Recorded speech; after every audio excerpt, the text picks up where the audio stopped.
Hello दोस्तों, आप सभी को श्री शिवाय नमस्तुभ्यम।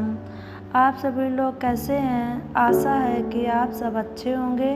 आप सभी पर महादेव की कृपा सदैव बनी रहे। जो मेरे दोस्त इस चैनल को पहली बार देख रहे हो वो मेरे चैनल को सब्सक्राइब करें, लाइक करें, शेयर करें, कमेंट बॉक्स में श्री शिवाय एक स्मरण जो करा गया है हमारे यहाँ त्योहारों का, तिथियों का, वारों का, नक्षत्रों का, ये शंकर ने करा। ये कोई सहज नहीं। नारी अगर पति का नाम लेती है तो उसकी आयु तिल भर की क्षीण होती चली जाती है। कितना?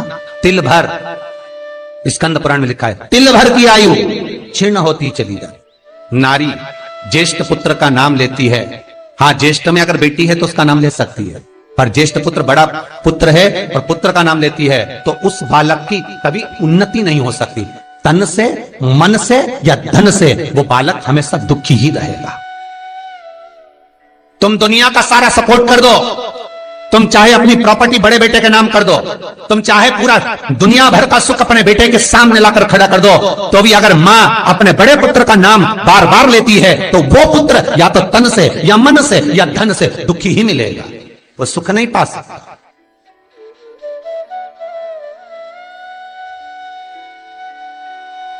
और जिन जिन के घर में बड़ा पुत्र हो और बड़े पुत्र का नाम आप माताएं लेती हो तो उसकी दशा जरूर देख लेना एक बार। हो, कथा गलत नहीं कह सकती, स्कंद पुराण कभी गलत नहीं जा सकती।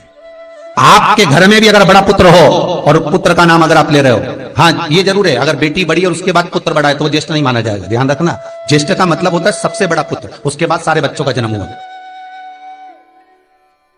क्योंकि बेटी अगर जन्म ले ली पहले फिर बेटा हुआ तो बेटी ज्येष्ठ कहलाएगी, है बेटा नहीं कहलाएगा।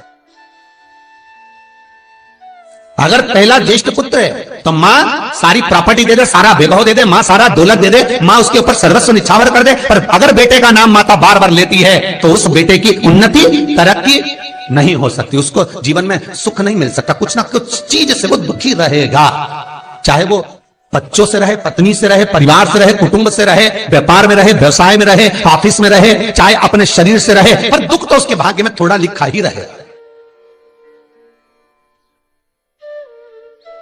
और जो चीज वेद व्यास जी ने वर्णन कर दी महाराज, उसका प्रमाण आप खुद भी अपने घर में देखो कि सही है कि गलत है। जिस जिस घर में बड़ा पुत्र हो और मां उसका नाम बार बार लेती हो,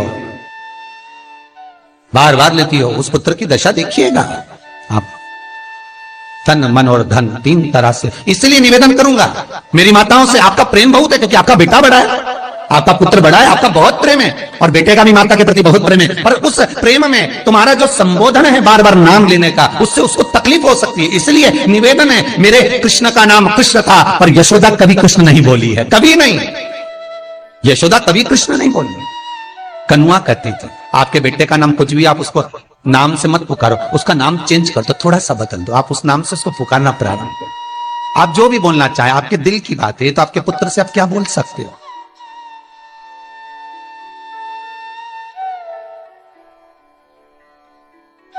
मेरी कौशल्या मैया राम को केवल राम ही कहती थी।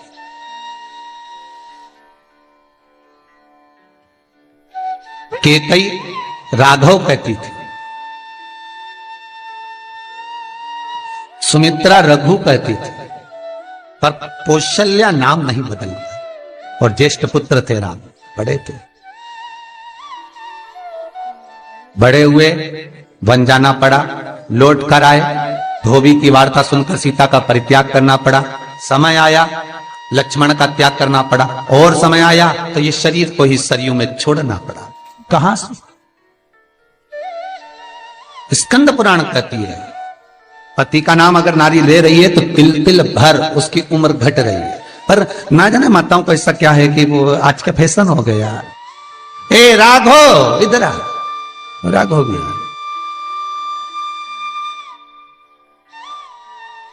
नाम लेने में तिल भर की आयु घट जाती है। ज्येष्ठ पुत्र का नाम लेने में उसकी समृद्धि, उसका जो वैभव है, उसका जो सुख है वो घट रहा है। जिस गुरु से गुरु मंत्र लिया है, गुरु दीक्षा ली है, जिस गुरु से आपने गुरु मंत्र का स्मरण किया है, जिस गुरु से आपने गुरु मुख हुए हैं, जिस गुरु से आपने गुरु मंत्र लिया है, आपने अगर मंत्र ले लिया, 4 जगह पर बात निकले, कोई पूछ भी ले कि आपने गुरु मंत्र किससे लिया, तो बता दो भैया हम तो वहां गए थे, वहां का जो गुरु जी है उनसे हमने गुरु मंत्र लिया, वही हमारे गुरु है। नाम का स्मरण ना करते उसकी पहचान बताने का प्रयास करो, वो ऐसे वो वैसे वो वहां रहते, उसका स्मरण। गुरु का नाम लेने से क्या जाता है महाराज? शास्त्र कहता है गुरु जिसने मंत्र दिया उसका नाम मत लो, गुरु ने जो मंत्र दिया उसका नाम लो। बहुत ध्यान देना महाराज। दुनिया के लोग गुरु का नाम लेकर बैठे हैं, उन गुरु जी से मंत्र लिया था तो उन्हीं का नाम लिया जाए, श्री ये मान जी ये मान जी। अरे क्या नाम लेना,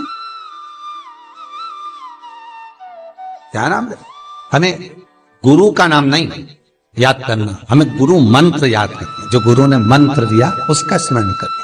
क्या होता है? स्कंद पुराण कहती है जब माला जपने के लिए बैठते हैं तो गुरु का श्री विग्रह तुम्हारे सामने होना चाहिए कि हमने उन गुरु जी से मंत्र लिया है, पर गुरु का नाम नहीं। गुरु मंत्र लेते समय गुरु का विग्रह सामने हो और मंत्र जो गुरु ने दिया है उसका स्मरण।